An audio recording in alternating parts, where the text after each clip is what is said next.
Hey guys, welcome back to the channel. So as much as we use and abuse our Raptors on the daily, we put them through their tests and their paces, we also have to take care of them every once in a while. So today we're going to break into the transmission, replace the filter, and add fresh fluid to it.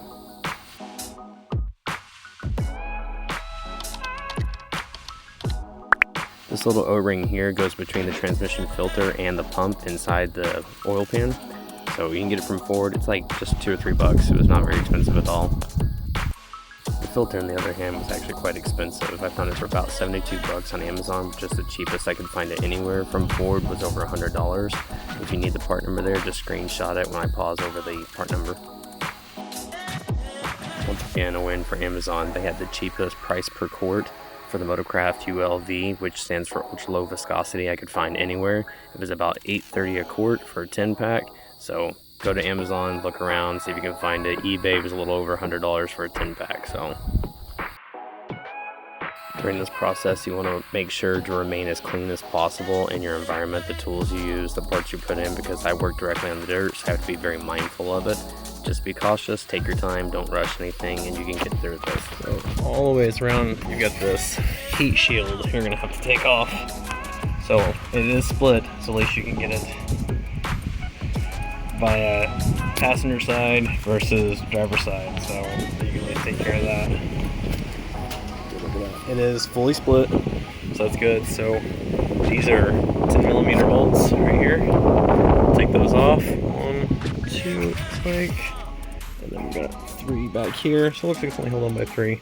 Take those off, get that shield off, and it's going to expose the other bolts. This one's going to be a bolt stud combo. So we'll probably take a deep socket on that one. And then a short head, all the way around. Let's keep going it. The aluminum heat shields on both sides of this transmission pan are pretty flexible. You just have to kind of wiggle them, bend them a little bit, they'll get out of place. And worst case scenario, if you do deform them, you can bend them back into shape.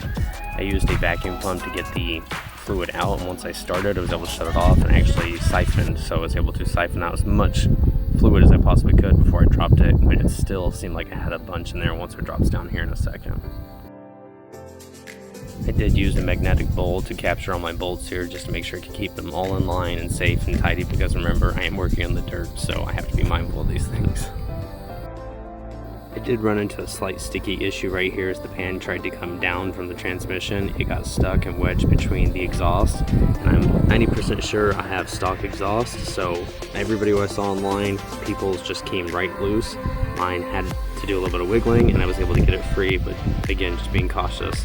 Here's the inside of the transmission showing the valve body and all the connectors. The fluid does look dirty, but everything looks right in place, good to go. Nothing, too burnt up or distorted or damaged. Right here's where the transmission filter actually plugs in with that rubber O-ring into the pump itself. You want to make sure to inspect it and make sure that the O-ring wasn't distorted or damaged or had bits of debris going up inside there, so just be vigilant, pay attention.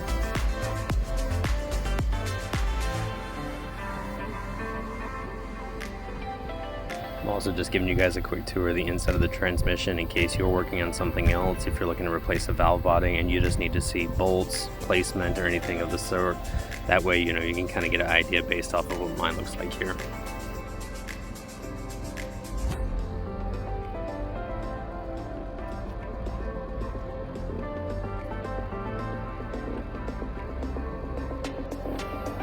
When I removed the transmission filter, the original O-ring did come off with it. It looks like it was completely intact, no fault, no damage or anything, so I think it's fine.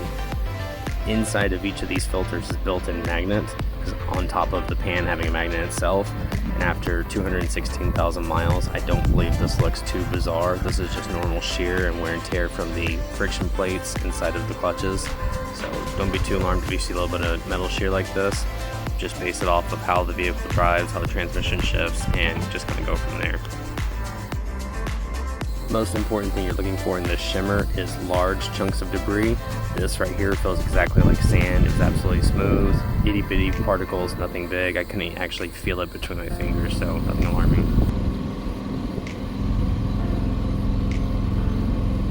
I'm going to start with that transmission O-ring that goes right here in the pump, and then we can put in our transmission filter assembly and the 2 bolts. You're going to keep in mind that the one on the passenger side is the longer bolt, and the one on the driver's side is the short bolt.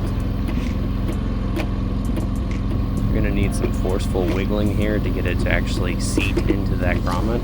Just pay attention that it doesn't deform it, push in, and then eventually will go. And you could even add transmission fluid to the tip of the filter and it'll apply it, allow it to go in a little easier.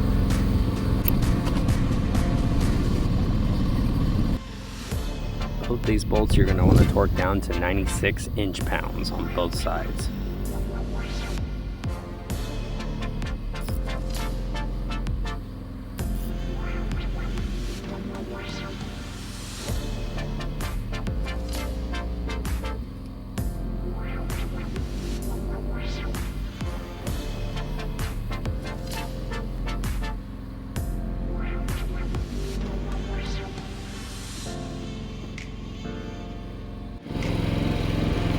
So when you get done cleaning up as best you can to clean the mating surface all the way around, the gasket is reusable. You're gonna clean off your magnet as best as possible. It's gonna have a certain amount of that metallic flake. Other than that, it should be good to go back on. The reusable gasket has this cool little feature on it where I was actually able to separate it. On the front right and on the rear left has a little rubber dowel where you're able to press it up in there and it holds it up while you mess with getting the pan in place. So you just double check that the bolt holes line up afterwards.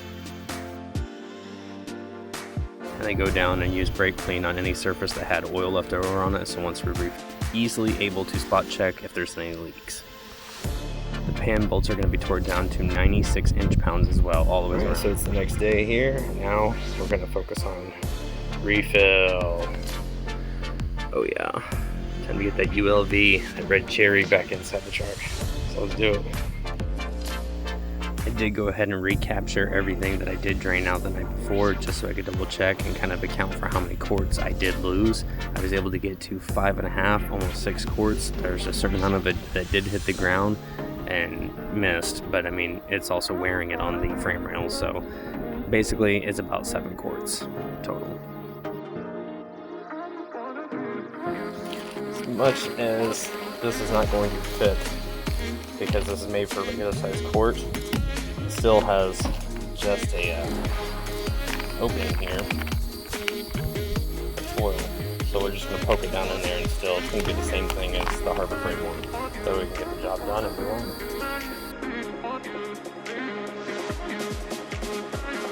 I started out by pumping in 6 quarts and then checking the dipstick with it off. Remember, the filter itself is going to consume a certain amount as it fills up into all the fibers and everything. So just make sure to fill it up with at least 6 and then start checking it. Then you should be able to start it. Underneath here, you're going to take your cap, 19mm, screws. One here. This is very hot. Check it, tilt it. Sweet shit.